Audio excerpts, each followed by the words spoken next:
hasil laporan keuangan. Jadi maksudnya itu karena biaya R&D dan inovasi langsung dibebankan, laba perusahaan jadi terlihat lebih rendah dari kenyataannya. Ini membuat investor itu sulit menilai kinerja yang sebenarnya dari perusahaan. Terus yang ketiga itu reformasi akuntansi diperlukan dengan kapitalisasi dan amortisasi aset tak berwujud. Maksudnya itu pengeluaran yang memberi manfaat jangka panjang seharusnya dicatat sebagai aset atau kapitalisasi dan dialokasikan sebagai beban secara bertahap atau amortisasi agar sejalan dengan manfaat ekonominya sendiri. Selanjutnya itu reformasi meningkatkan transparansi dan keandalan informasi keuangan. Jadi maksudnya itu jika aset tak berwujud diakui dengan benar, laporan keuangan akan lebih jujur mencerminkan nilai perusahaan dan membantu investor membuat keputusan yang lebih akurat. Dan yang terakhir, pembaruan akuntansi adalah langkah strategis untuk masa depan profesi.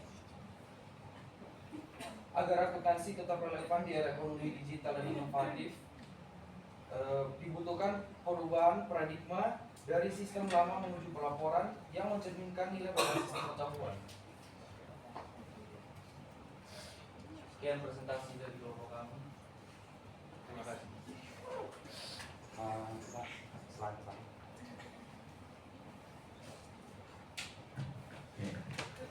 Silakan duduk dulu ya. Iya.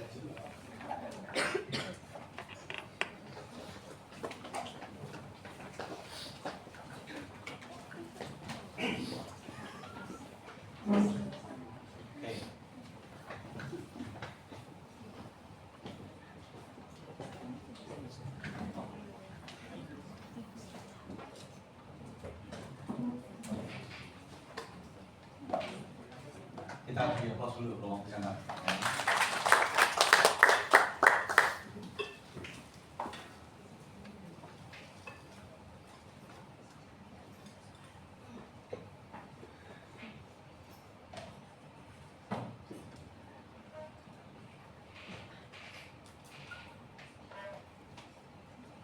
Baik, seminggu 2 minggu ini suara saya menggila ya. Saya akan sedikit bicara dan banyak bertanya. Sudah tadi sudah dibikin ya di kelompok presenter, lalu beberapa ngerjain tugas yang lain, harusnya nggak boleh ya. Itu artinya nggak cepat. Oke, pertanyaannya adalah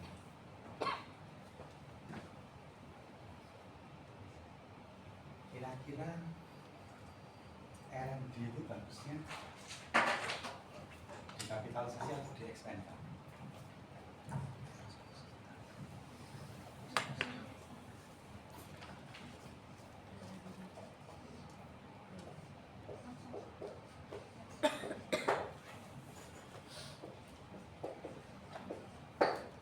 Oke. Dua, intangible asset. Intangible asset.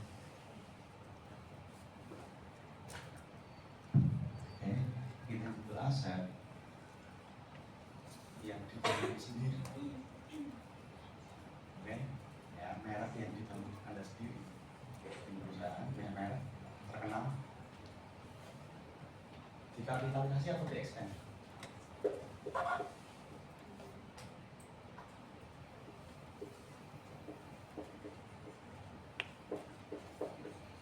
Ini pertanyaannya.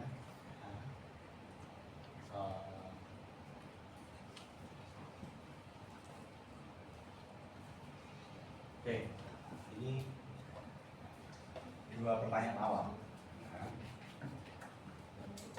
Pertanyaan ketiga nanti. Oke, jawab dulu dari presentasi ini. Kan ini pengajiannya opini si penulis. Ya. Orang yang dan bahasanya provokatif.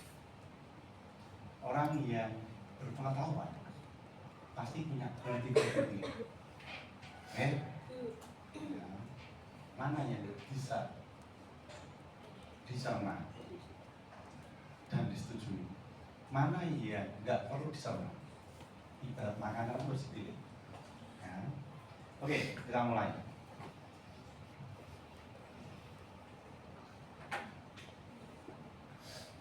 Ines. Nah, yang pertama aja. Silakan. Kita butuh ini ya.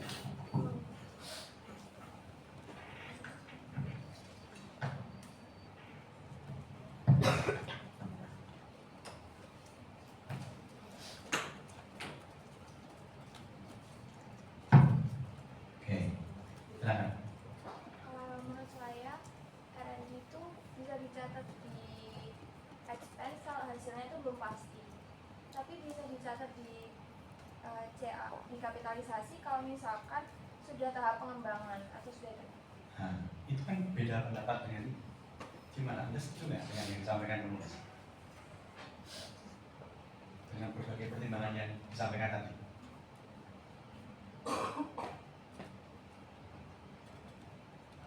Ines.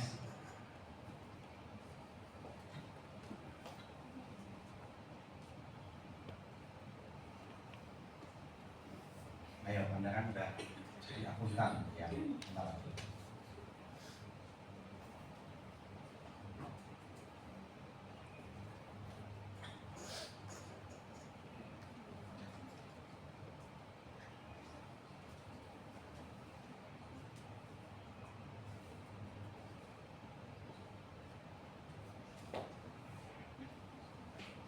Diki Hausiah. Oke, silakan.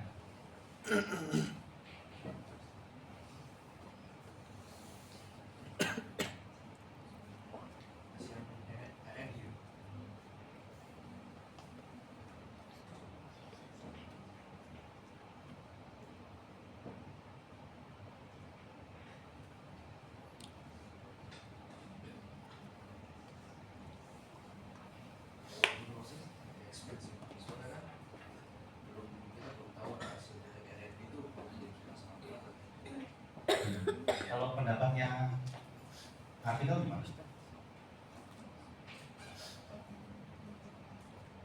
Yang dipresentasikan tadi.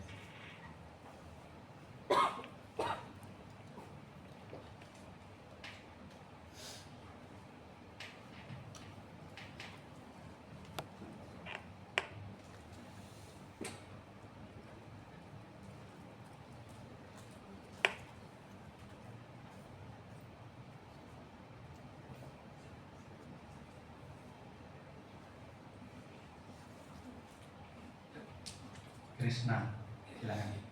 Ya.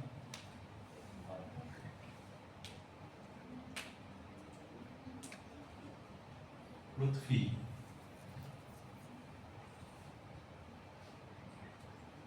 Gusti Murah.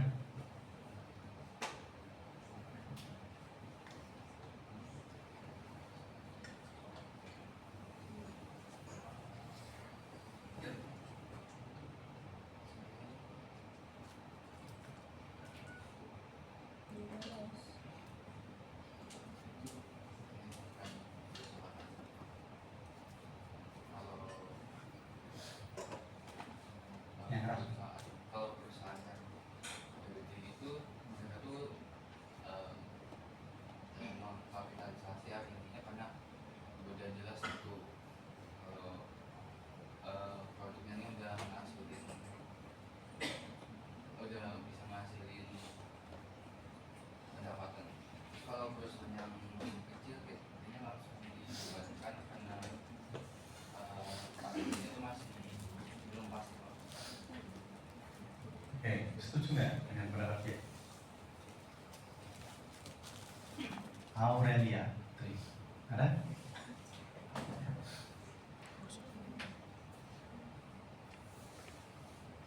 Putra, Santosa, setuju nggak? Menurut saya setuju aja Pak, soalnya kalau seandainya kalau perusahaan itu kan kalau udah gede kan mereka bisa mengestimasikan itu kalau RNG ini udah bisa menghasilkan di masa depan Pak. Sedangkan kalau perusahaan kecil itu maksudnya terkadang mereka tidak saja di tengah jalan mereka habis duit karena kekurangan modal Pak, sehingga mereka langsung menginspeksikan itu Pak, dibubarkan maksudnya. Oke, thank you. Yemima. Gerasnya, ya silakan. Apakah teman-teman RND yang di depan berdasarkan perusahaan besar dan kecil menurut Anda harusnya?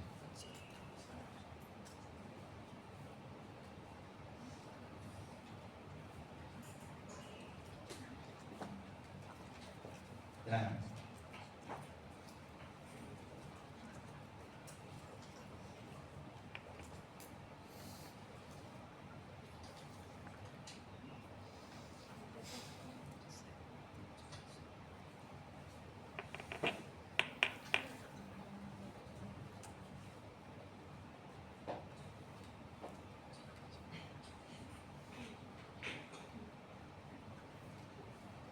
Silakan.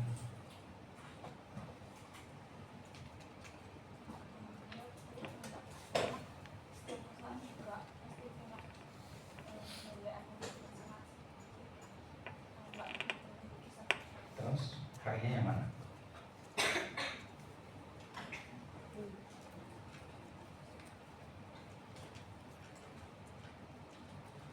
Anda kan mau lulus jadi konsultan. Nah,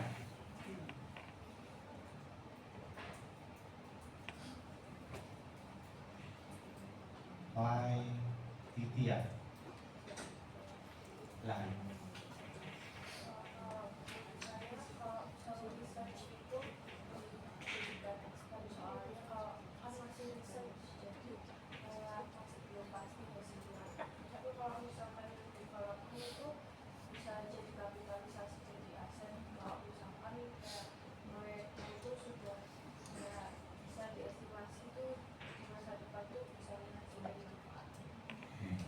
setuju nggak kalau penulis bilang semua development harus dikapitalisasi?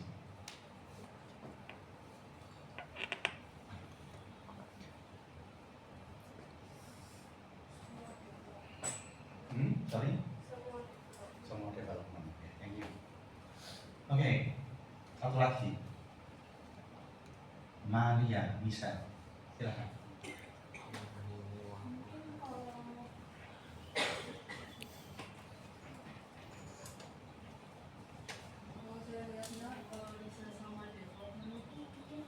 Dari kayak sisi reliability, jadi kayak keandalan dari si research sama development itu sendiri. Kalau misalnya kita ngomong tentang research, itu kan pasti ada gagal sama berhasil. Jadi kita itu nggak bisa langsung kapitalisasi secara agresif. Kenapa? Karena di masa depan kita tuh belum tahu kayak apakah dia tuh langsung memberikan masa manfaat yang bisa dirasakan perusahaan. Oke. Thank you. Ya. Nah. Nih. Jadi kalau dengar informasi di medsos, jangan macam-macam ya. Baca beberapa artikel pun juga artikel yang provokatif, Anda harus rethinking. Ya, ingat lah ya. Makanan ada mana-mana. Ada yang sehat dan ada yang enggak. Betul nggak? Ya, yang makanan enak dikonsumsi, tapi mungkin nggak sehat. Ada informasi yang enak dengan musik, art, oke lah. Betul nggak? Tapi ketika pengetahuan, Anda nggak bisa berdasarkan pengetahuan yang enak dengan. Kita harus gunakan logika Anda dalam menfilter. Betul nggak? Ya. Nah, sekarang kita lihat apa dampaknya. Kalau dikapitalisasi, bisa, maka nanti income-nya akan naik. Betul nggak? Ini dampak. Kalau di-extend-kan, ada dampaknya lebih rendah dari seharusnya.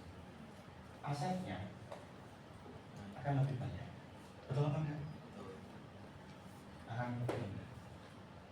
Maka akan terjadi istilahnya over value di sini. Betul apa enggak? Nah, bukan masalah over value atau ini. Sekarang kita lihat dulu di Amerika. Kalau di Amerika gimana? Gimana?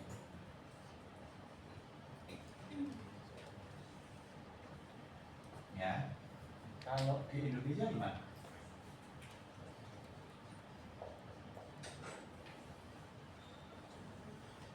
Gabungan. Oke, ya tadi udah disampaikan ya.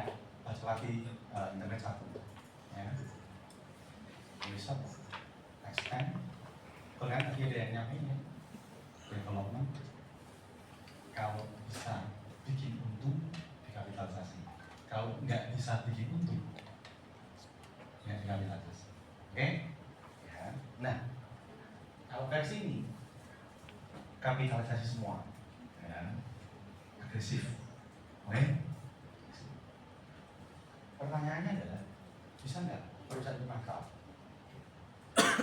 Semua pengeluaran diakui sebagai research and development. Bisa nggak? Bahaya nggak kalau itu perusahaan go public? Bahaya. Betul banget. Ya kan? Semua masuk. Dan pertanyaannya berapa banyak research and development yang berhasil? Cek. Ada puluhan ribu perusahaan farmasi saat COVID yang berhasil bikin COVID berapa? Dari puluhan ribu, sekitar 5 vaksinnya yang berhasil. Berapa banyak research and development yang gagal? Singapura. Ya. Kita ngomong probabilitas lah. Berapa banyak orang bikin software yang berhasil berapa banyak? 1 juta dari 1 juta mungkin less than 1000 yang beneran generate revenue yang bagus. Ya, Anda belum mikir gitu kan? Betul nggak sih? Nah, jadi, ya, Anda boleh milih. Artikel ini sebenarnya buku di End of Content itu kritikan ke praktek Guinness. Di Indonesia kita nggak adaptasi. Oke, nah sekarang pertanyaannya adalah tadi kalau memang mau diimplementasikan idenya dia, apa yang terjadi? Ya asetnya perusahaan di mana? Labanya super gede, nanti Anda cek Google. R&D kayak Apple itu berapa sih setahunnya? Ini boleh kalau berarti dia labanya naik segitu. Nah, ya kalau sampai itu, ya dianggap berhasil semua.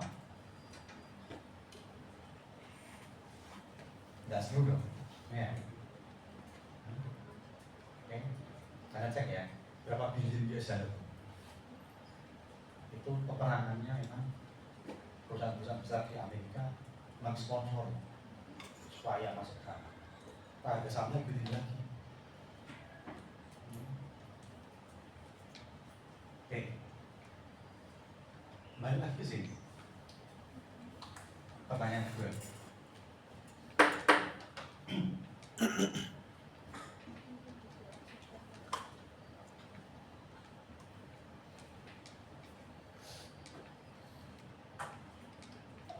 Sally, ada? Silahkan. Kalau yang dibangun sendiri gimana? Self-developed, intangible. Dikapitalisasi atau? Silahkan.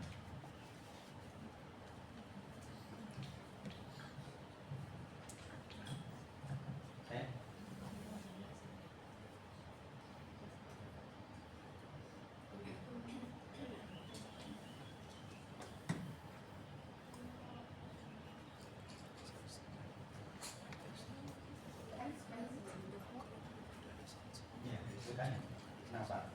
Why?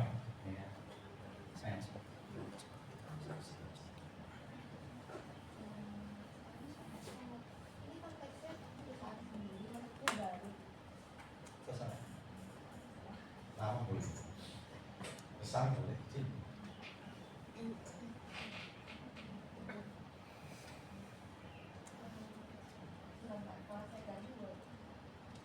Kayaknya kalau misalnya dia perusahaan baru atau enggak, kalau misalnya saya ganti itu kapitalisasi itu karena kan kalau itu juga aset itu kan kayaknya tidak begitu apa ya, akhirnya itu tidak begitu aktif. Ya kan kalau RRD itu kan masih kayak arahnya itu tahu gitu kan, kalau ada juga aset itu kan jadinya tidak kayak kepemilikan perusahaan gitu kan. Jadi kayak mungkin di kapitalisasi gitu kan sudah jelas gitu kepemilikan aset. Oke, jadi kesimpulan Di kapitalisasi Oke, contohnya apa sih yang dijelaskan? Kan kita harus kasih contoh ya, supaya ada yang bayangan kan.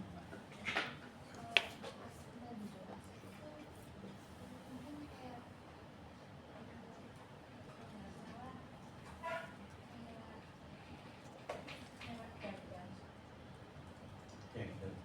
Nah, kan. Nah, oke, terus.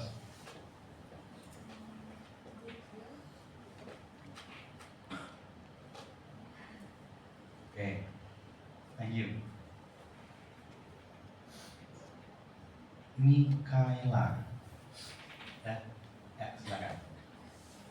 Jadi saya sih lebih setuju sama, sebenarnya tergantung juga sih karena juga udah ada aturannya yang resmi juga kan Pak. Kalau misalnya perlakuan kita juga yang sampai itu gimana. Kalau menurut saya sih saya lebih suka kok lebih suka. Ya, saya lebih setuju kalau misalnya aset yang bisa itu bisa dikapitalisasi, cuma itu juga harus sudah dibuktiin gitu, jadi kayak harus ada kayak pembuktian kayak oh ini tuh bisa memberi manfaat seberapa banyak dan juga terbukti gitu, kayak harus rigid gitu kan, kayak penilaiannya gimana. Contohnya apa? Terus cara detailnya penilaiannya gimana? Mungkin kalau contoh dari desain juga aset yang diberitahu sendiri itu kayak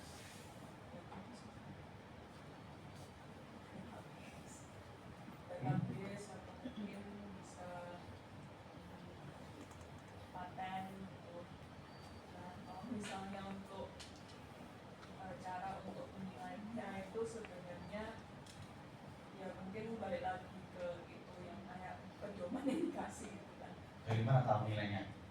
Saya punya merek Protex. Ini berapa ya? 1 triliun deh. 1 miliar deh. 100.000 deh. Dari mana tahunya? Nah, merek kebayar. Jadi daftarnya merek kan? Berapa nilai? Dibangun sendiri. Tidak ada di laporan keuangan. Ya.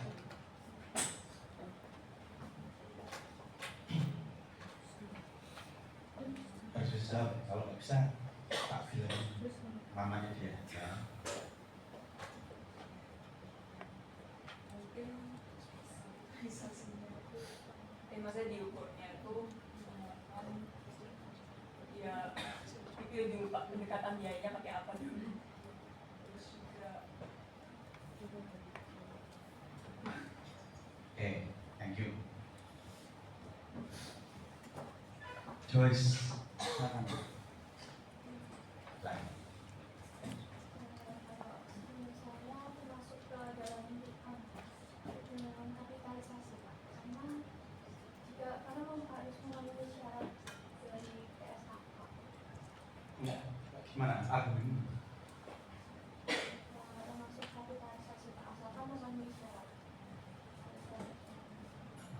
Contoh gimana? Contohnya gimana? Kalau dia self develop, ini dijelaskan contohnya gimana?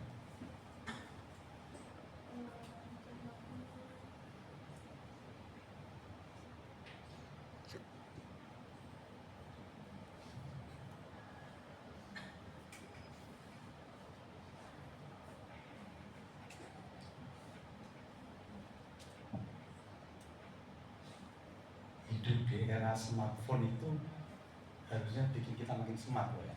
Oke? Ya. Jangan menggantungkan semuanya pada itu. Ya. Ayo, silakan.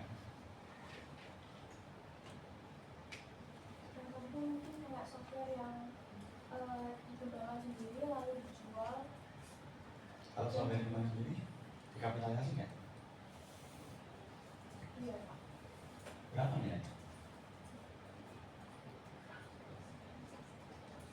Berapa nilainya nilainya?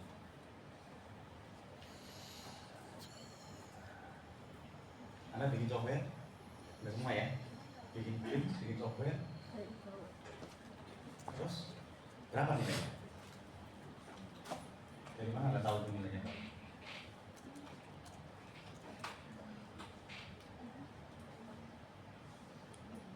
Anda tahu kripto nggak?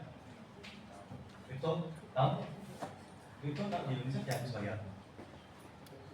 Kita di sebelah kan? Kalau Anda bikin kripto ini, berarti Anda punya integritas. Sekarang develop.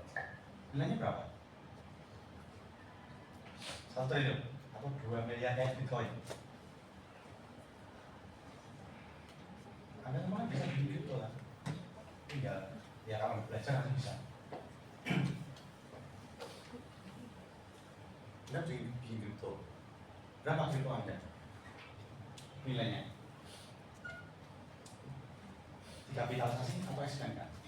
Apalagi berapa? Expandnya berapa? Ya, nah, Anda bisa daftarkan dari ini ke DGIV website merek, daftarin aja.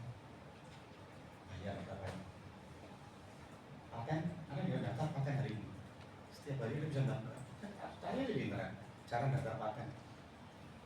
Terus, apakah harus diakui 1 triliun? Atau miliar? Merek, paten, HKI, software database-nya. Maka saya punya banyak HKI, saya punya beberapa merek, saya daftar beberapa paten. Tapi apakah saya akan menilai 1 triliun? Tanya aja, saya daftar, bener kan daftar? Punya banyak, ya, banyak loh ya, nggak cuma dikit. Tapi apakah nilai saya jadi 1 triliun? Untuk semua merek saya laku, maksudnya nggak ada yang mau, nggak ada yang nggak semua jadi But rethinking about it. Bikin integrasi itu gampang, semua orang bisa. Itu ada jasanya, Anda bayar 1 juta itu bisa bikin token kripto. Ya, Anda merek bayar 1,5 juta atau berapa? 3 juta diurusin. Terus yakin dikapitalisasi. Coba bikin ini. Anda bikin nama, daftarin aja kan merek. Ini Protex, Anda bikin anti-tax, ya, anti-tax, ya. Ini aja merek itu. Iya, betul nggak? Sekarang mau dikapitalisasi berapa nih? Akibatnya apa? Bubble. Itu yang namanya yang bikin bubble economic scale. Semua orang hanya menilai terlalu tinggi. Karena nggak ada validasi ya, Mas. Ya, akhirnya di menyenangkan didengarkan bagi perusahaan-perusahaan dari kacamata manajer menguntungkan, tapi nggak menguntungkan laporan uang, meningkatkan litigation risk. Tahu hari ini ada risiko ya, bisnis itu ada risikonya namanya litigation risk. Anda lihat dari tamu hari bulan ini sampai dengan hari belum selesai persidangannya kan dituntut 120 triliun atas transaksi 20 tahun yang lalu. Iya, Mas Bro. Padahal asetnya cuma 50 triliun. Aja, take deh. Ya, karena sih hadiahnya. Ya, itu namanya litigation risk. Dalam ada tabel itu, yakin mau ngaji sesuatu lebih tinggi dari situ, berani nggak? Nggak berani nggak? Karena itu loh. Fenomena media sosial ya, membuat bubble dalam konteks art, musik, saya setuju deh, karena memang kayak rasa ya. Tapi ketika ngomong tentang investment, bisnis, hati-hati lah ya. Ya, ini bahaya apa ya, bubble ya,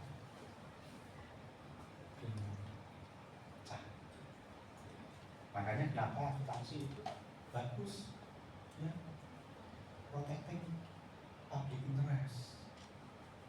Sampai gaji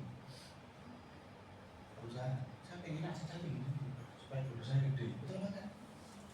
Betul banget. Pengennya gitu, pasti mendukung yang ada di media sosial.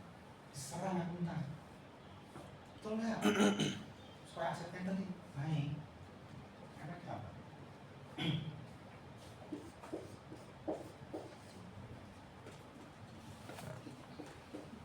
Ini semua. Coba deh, kalau nggak percaya, Anda nerbitin NFT, gampang tuh. Berapa nilainya? 0. Udah mau nggak terbit, betul nggak? Kapan baru NFT itu bernilai? Kalau ada yang beli, betul nggak? Saya juga bisa bikin NFT 1 triliun harganya, tapi nggak ada yang beli, cuma, iya nggak? Betul. Nah, pertanyaan, kasih tahu ya, pemerintah Indonesia bikin inisiatif aja.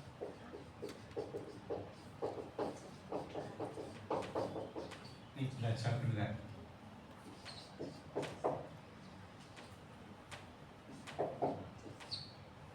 Kalau perusahaan melakukan LNG, jadi expand, artinya apa? Ini yang dipikir sama dia. Siapa sih yang dapat keuntungan dari R&D yang dikapitalisasi? Coba pikirin. Kalau Anda punya bisnis, kalau R&D dikapitalisasi, Anda bayar pajak lebih nggak? Pertanyaan, Anda mau mempraktekkan perusahaan Anda? Kan? Enggak. Berapa banyak perusahaan yang mau mengimplementasikan dia? Yang mau kayak dia itu hanya perusahaan besar. Tahu nggak? Yang ke pabrik doang.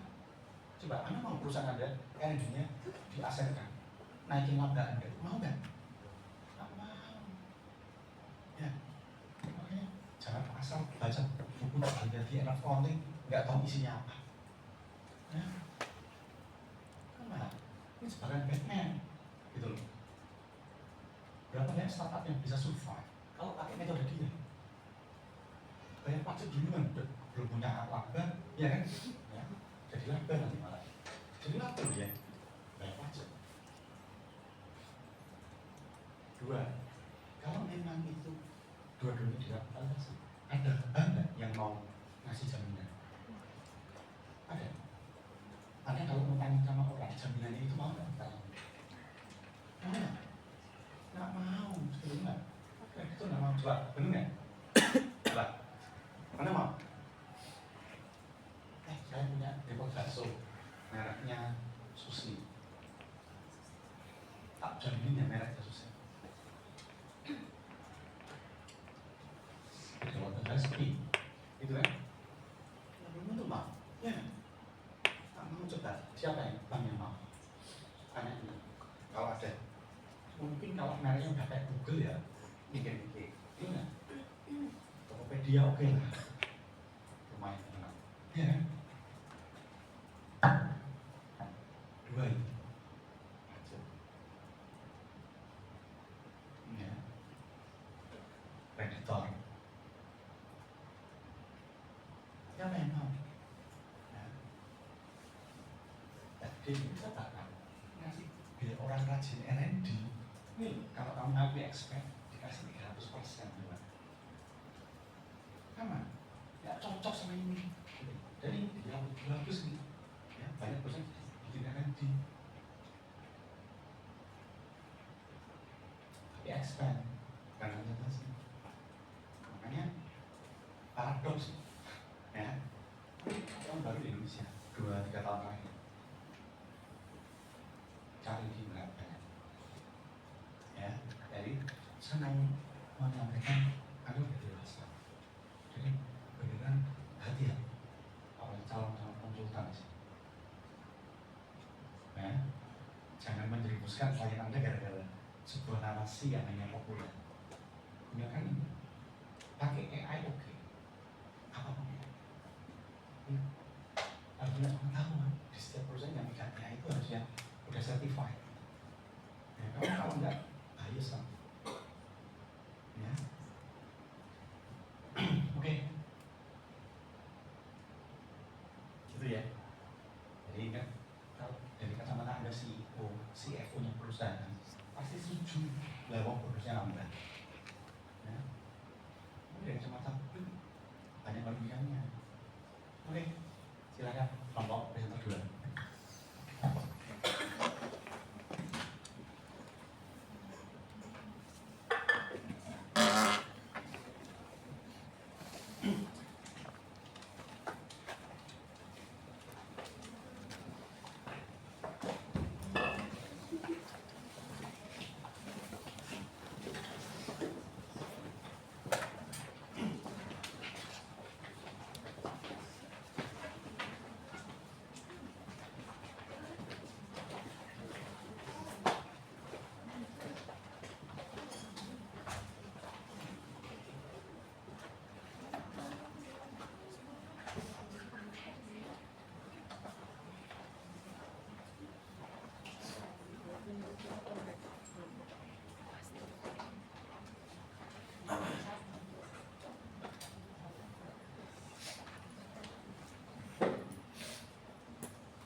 Selamat pagi Pak Dewi dan juga rekan-rekan sekalian. Di sini kami kelompok 5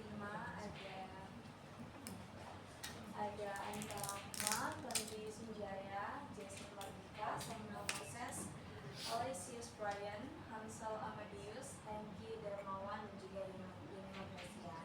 Nah di sini kami kelompok 5 akan membahas mengenai artikel 2 yang berjudul Forecasting and Financial Accounting with Artificial Intelligence as Systematic Literature Review and Future Research Agenda yang ditulis oleh Marco sama Eric pada tahun 2024.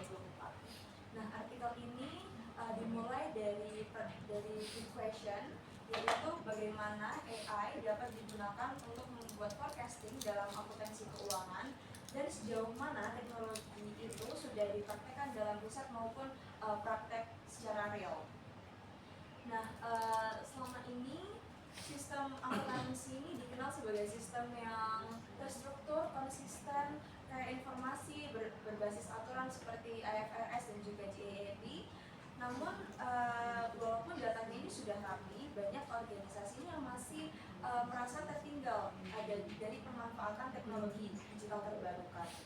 Nah, perkembangan teknologi ini, contohnya seperti machine learning, deep learning, dan juga big data, ini membuat banyak bisnis akuntansinya ini mulai berubah.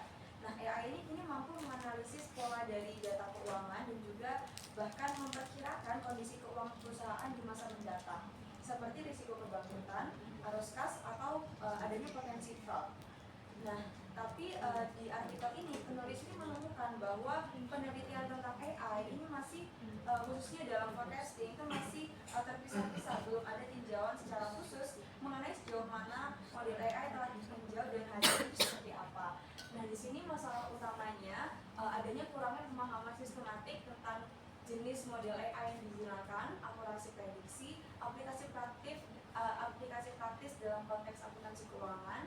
Nah, tujuan dari penelitian ini memberikan tinjauan komprehensif dan merumuskan agenda riset di masa mendatang. Selanjutnya dia membahas tentang metodologi penelitian. Nah, penulis itu mengumpulkan dan menganalisis beberapa studi empiris dari basis data ilmiah Scopus dan Web of Science yang memenuhi kriteria ketat yang berfokus pada akuntansi keuangan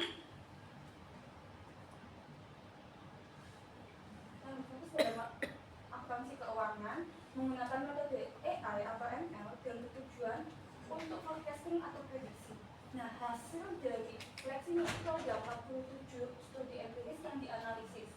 Kemudian aspek yang dianalisis ada tujuan ramalan, ukuran sampel dan variabel data, algoritma AI yang digunakan, dan metrik evaluasi akuntansi.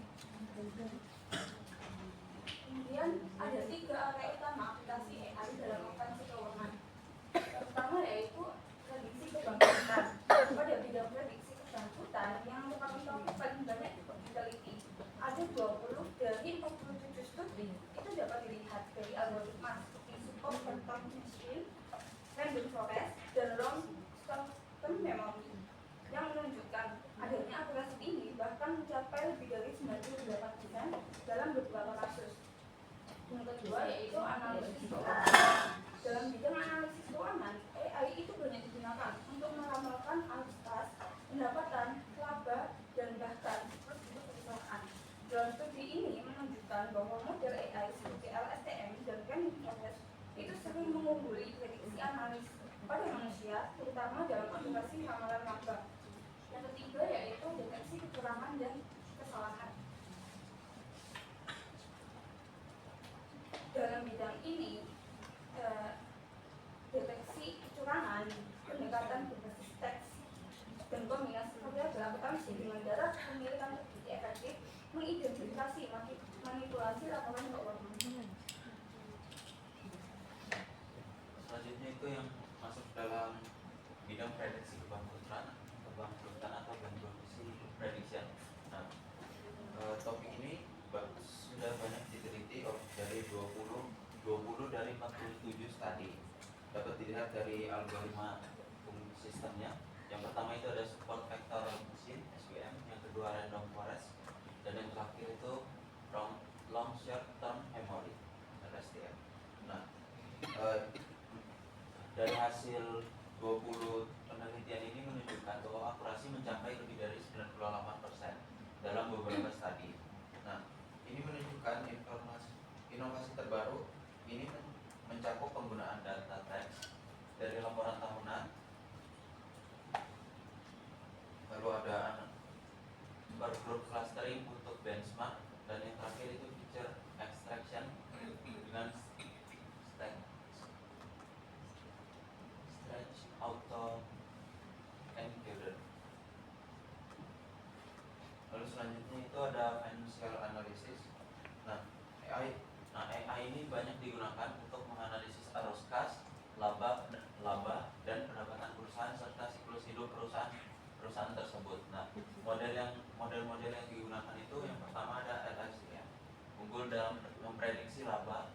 Lalu yang random forest ini digunakan untuk mengukur akurasi untuk valuasi perusahaan tersebut.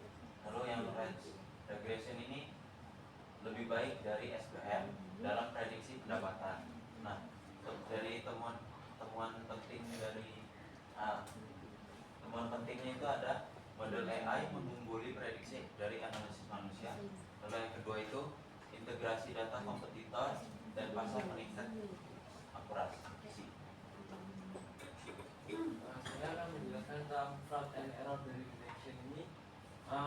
Ada 3 pendekatan yang harus diperhatikan tuh dari analisis konten teks laporan keuangan ini menggunakan dari back office LBA ini buat menemukan fraud yang ada.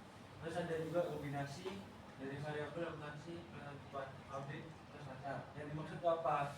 Jadi kita tuh tidak bisa based on data aja, tapi harus memperhatikan dari kondisi pasar yang ada. Dan yang ketiga juga dari fitur pemilikan, kan dari suatu perusahaan masih memiliki investor terbesar itu pasti memiliki indikatornya harus dapat digunakan dengan baik. Dan juga dari algoritma ini 2 algoritma yang beberapa dari 2 algoritma dari beberapa algoritma yang lebih banyak yang bagus. Ini salah satu contohnya yang sering digunakan ini baik. Nah, dan limitation of human research ini ada 4. Itu kurangnya adanya kurang generalisasi itu apa?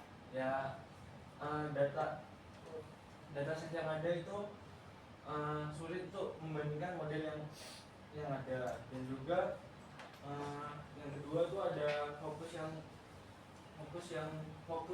teknis yang berlebihan sehingga mengabaikan faktor manusia.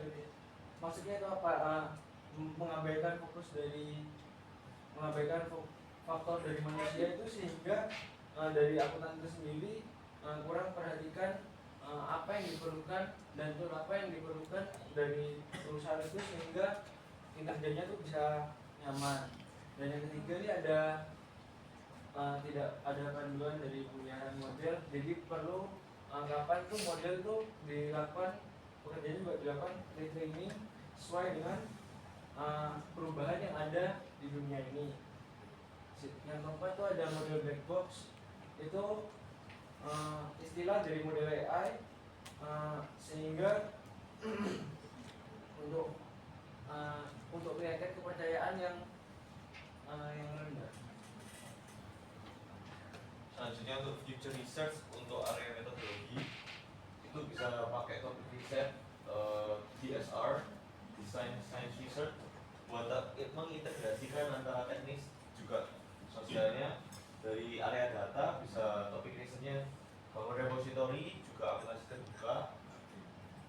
Lalu dari manusia dan teknologinya bisa teliti penerimaan karyawan dengan model beauty. Habis itu dari transparansinya bisa kembangkan explainable AI untuk akuntan juga auditor.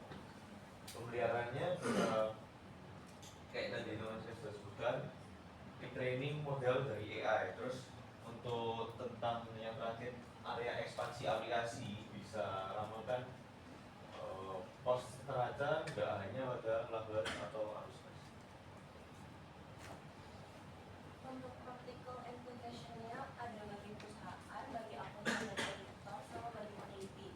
Nah dari ketiga ini tuh sebenarnya pakai AI itu nggak ada masalah, tapi dia itu bukan mengganti dalam arti kalau misalkan AI bilangnya apa terus perusahaan atau akuntan atau auditornya itu menerima mentah-mentah. Jadi lebih ke harus paham sendiri dulu, dan kalau misalkan butuh bantuan AI baru diolah lagi data dari AI. Oke, kesimpulan. Jadi sudah kita lihat dari hasil studi ini bahwa AI memiliki potensi yang besar dalam bidang forecasting di akuntansi. Tadi udah dibahas mengenai 47 studi di 3 area utama, yaitu bankruptcy prediction, financial analysis, dan juga detection fraud and error. Nah, kalau dilihat tadi kan yang kita bahas, yang dibahas dari artikel ini bahwa bahkan di bankruptcy prediction itu 98% akurat, juga analisis keuangan juga akurat, terus detection terhadap fraud dan error juga akurat. Nah, tapi untuk kedepannya riset dan praktik AI di bidang akuntansi ini perlu lebih menekankan integrasi antara teknologi, antara teknologi dan manusianya, dan proses di dalam perusahaan itu tersebut, agar tidak hanya akurat tapi juga dapat dipercaya oleh manusia yang memakainya, seperti auditor dan pembuat laporan keuangannya tersebut. Jadi pertanyaan di akhir, apakah AI ini dapat menggantikan posisi akuntan, atau malah AI ini hanya sekedar alat bantu profesi akuntan? Sekian, terima kasih.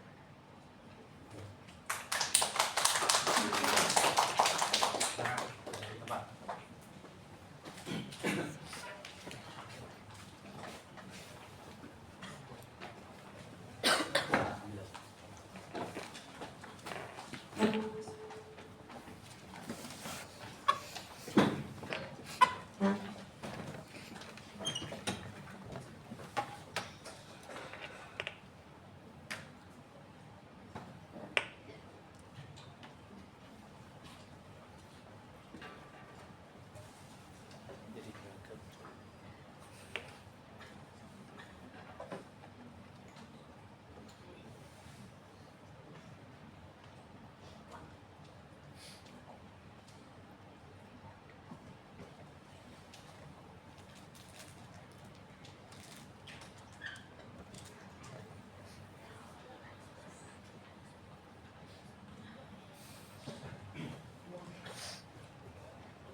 Oke, ya, tengah derasnya AI, teknologi dan hebat ya, tahun ini hebat banget perkembangan teknologinya, luar biasa.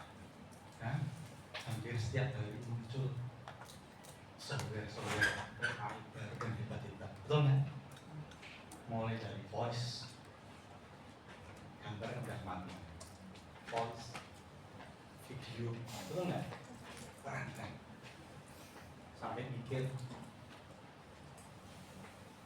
sutradara itu punah kan? Betul. Mas, ya orang bisa bikin film pakai AI, itu nggak? Saya langganan banyak AI, ya banyak kok, ya. Ya yang anda tahu hampir semua saya langganan, ya sambil belajar, ya. Kayak mana? Voice bisa voice cloning, betul nggak? Ya, video cloning, ya nggak? Ya.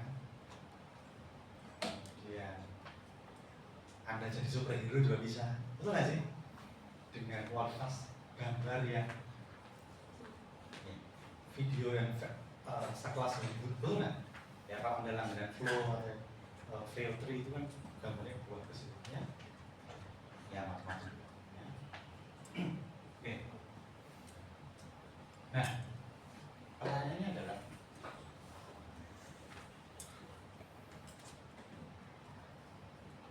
apakah AI dan selanjutnya itu menggantikan profesi akuntansi? Kita mau pulang sekarang karena mau digantikan, pindah jurusan, pulang kampung, bercocok tanam mau diganti sama robot, ya kan? Oke. Nah, sekarang benar nggak sih manusia itu tidak seadaptif itu? Manusia makhluk adaptif nggak sih? Oke. Pertanyaannya adalah AI ini udah jelas kan? Profesi akuntan turun nggak sekarang pasarnya saat ini turun nggak? Turun atau naik?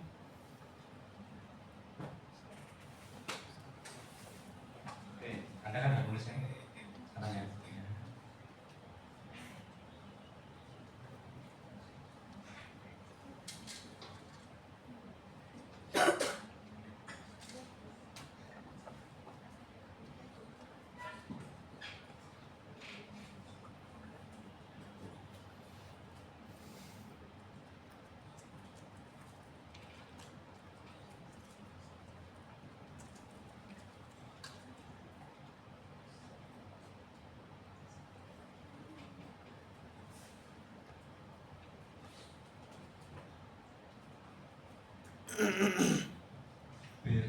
Bernardino, ya, ya, silakan.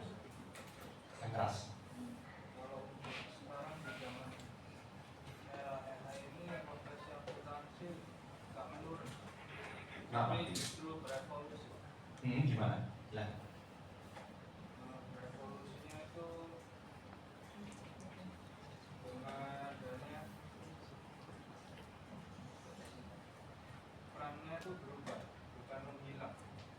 Gimana? Kayak misal AI atau aplikasi ini mengambil alih tugas-tugas rutin akuntansi, yang dimana seperti itu data transaksi, rekonsiliasi banknya itu, terus pembuatan laporan keuangannya tidak tergantikan. Jadi AI ini tidak bisa menggantikan pertimbangan profesional, etika dan analisis strategi yang menjadi inti profesi dari akuntan ini. Oke, yang lain Pak. Oke, thank you. Ya. Anita, oh enggak, Richie Marco, Yohana,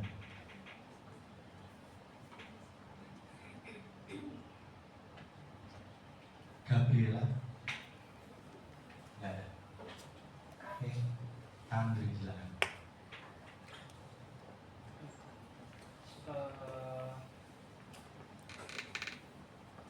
Kalau di era saat ini profesi akuntan itu tetap stabil kebutuhannya. Ada datanya? Ya. Ada datanya?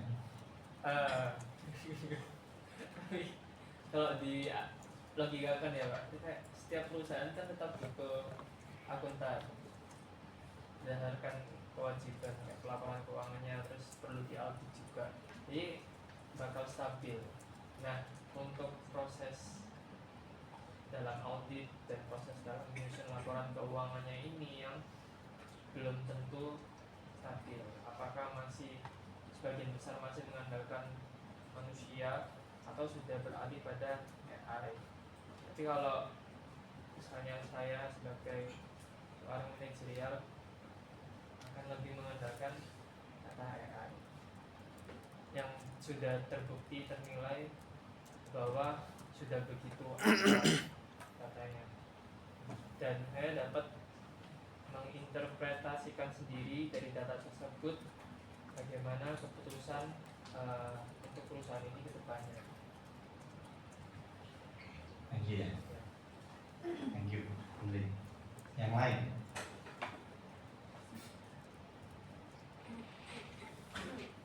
Michael Nabar. Silakan.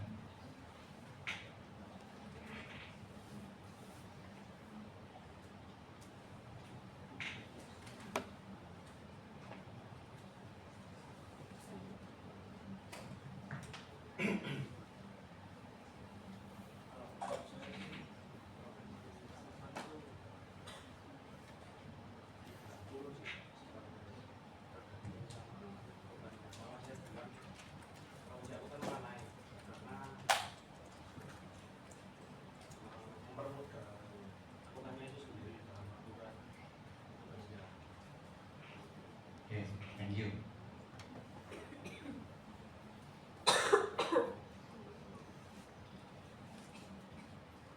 Oh, nggak bisa ya? Di samping aja ada volume.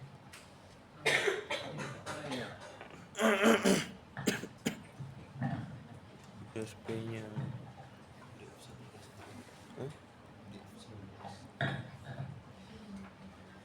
Bukan, Windows P-nya masih PC kan ini.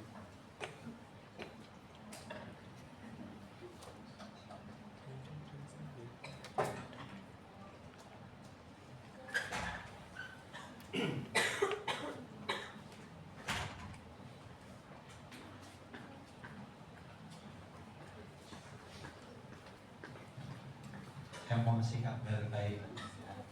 Loh, oh gitu. Nah, ini ya. Tahun ini 2025 baru 2025. Global revenue yang berhubungan dengan industri jasa akuntansi. Nah, tahun sebelumnya, nah, tahun sebelumnya, nah, tahun sebelumnya. Nah, oke ya. Apa penyebab kenaikan salah satunya? AI. Kok bisa? Belajar sejarah. Siapa sih yang mengimplementasikan teknologi dalam perusahaan kalau tidak akuntan? Baca sejarah.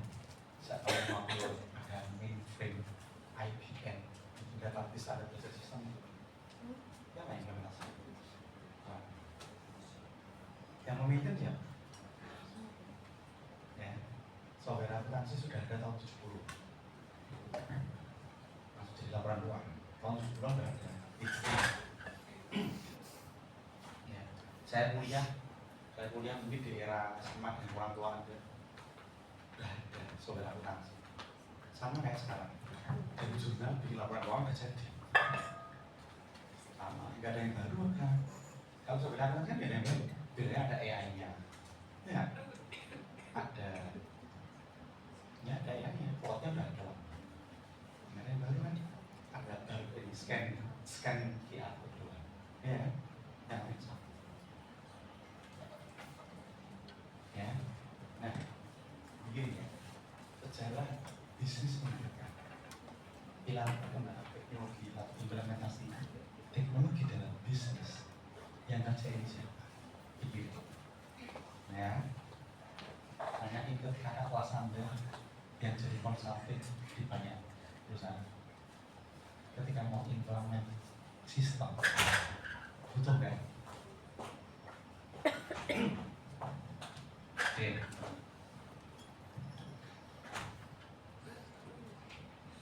banyak negara ya. Revenue boost from, Anda cek laporan keuangannya PBJ, KPMG data, ya bagian laporan keuangan, revenue-nya nambahnya di mana? Justru dari teknologi.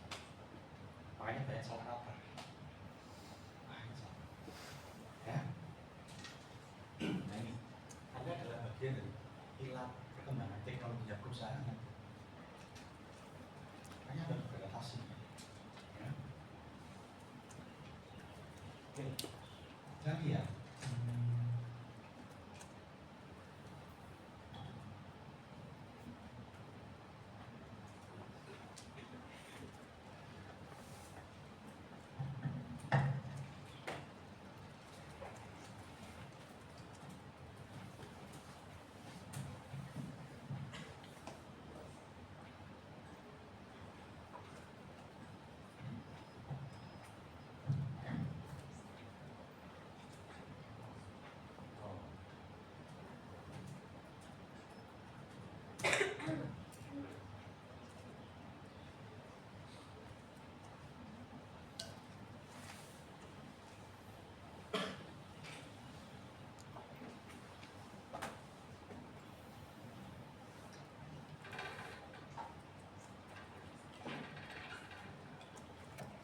Saya mau cari yang lama.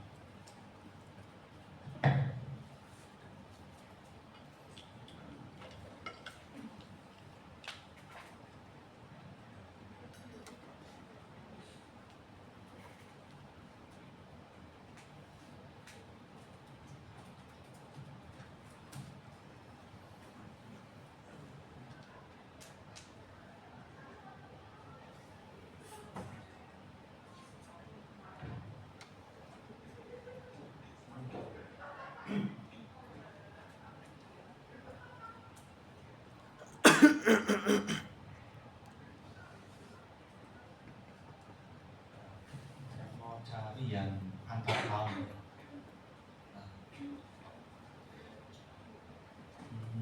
Yes. 22.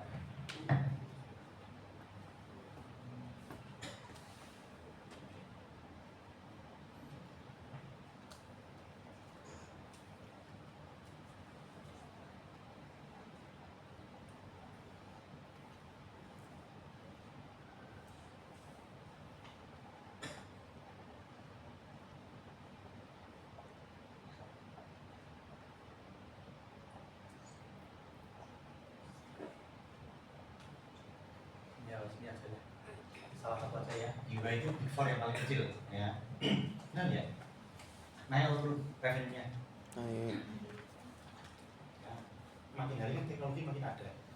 Tapi revenue naik terus setiap tahun. Ya nggak pernah turun ya. Itu yang revenue.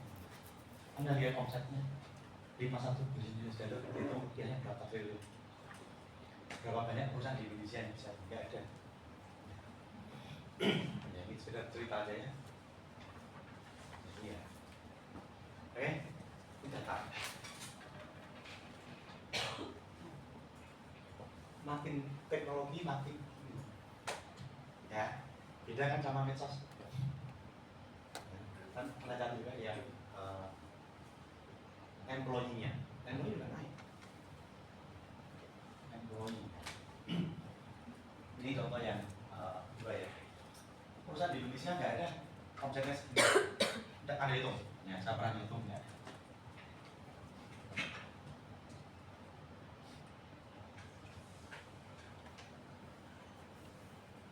Apa tuh?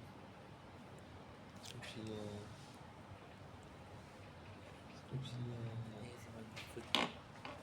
Iya, untuk prestasi. Oh, nggak ini ya. Saya tuh hanya sidang. Samuel mahasiswa. Beda ini employee ya. Ini employee. Iso menurut kita. Nih, Iso menurut kita. Kembali ke si ya kena cuma. Iya cuma. NRP kan? NRP? lihat satu kantor itu KP employee-nya ini KPMG yang terbesar Deloitte ya, Deloitte hampir 1,5 juta orang. Ini 279 orang ribu orang sedunia. Oke, jadi banyak yang bilang ada enggak? Ya, oke. Itu gambaran ya. Atau Anda cari Google ya, Anda googling ya, kita sama-sama googling. Ada satu.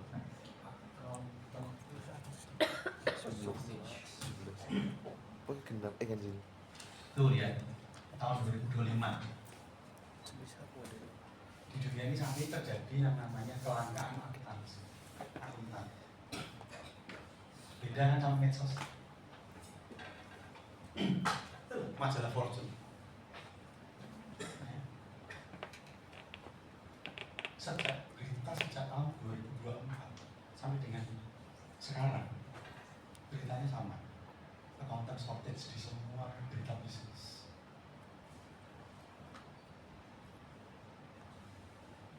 Butuh waktu 60 hari untuk dapat akuntan.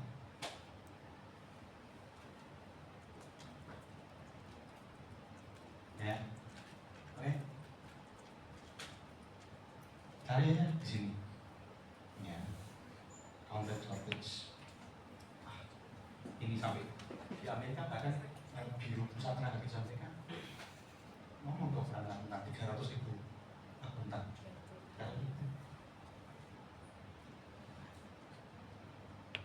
Ya banyak ya, Anda ketik aja tahunnya baru-baru itu, bukan tahun yang lama.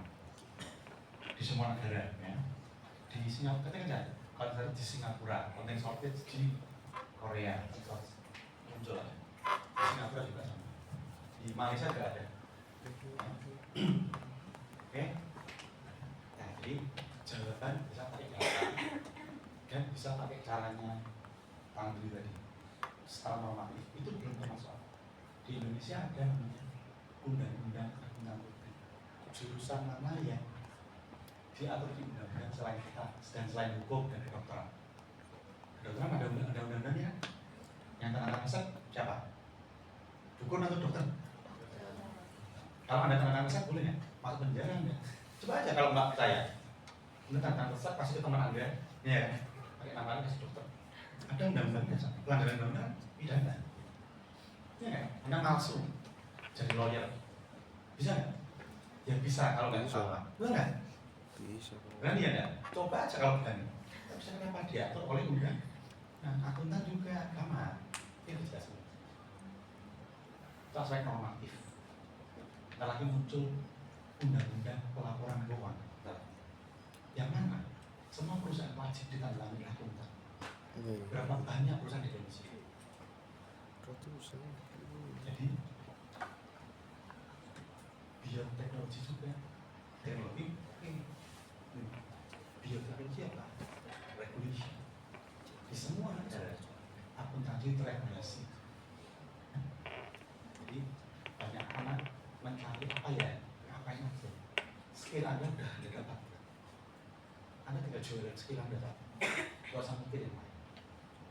Skill accountant dan yang dibutuhin data analytik, berguna akuntan. Ya, ini baru ngomong akuntansi, belum ngomong apa itu. Anda lihat itu, apa? Budget, itu enggak?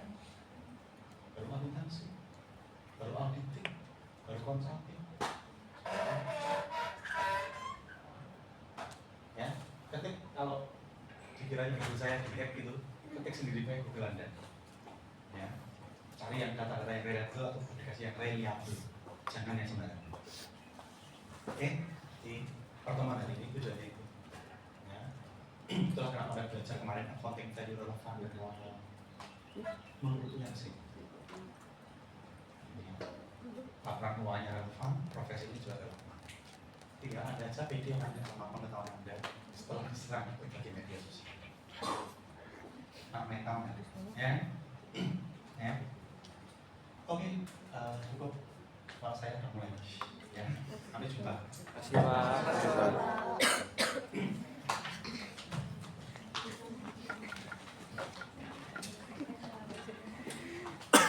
Kamu pulang mau enggak?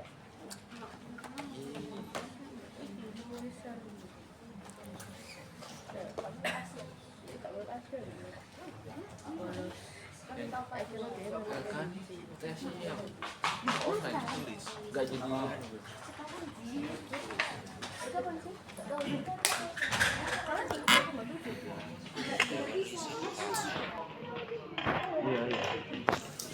Susah. Kalau orang kan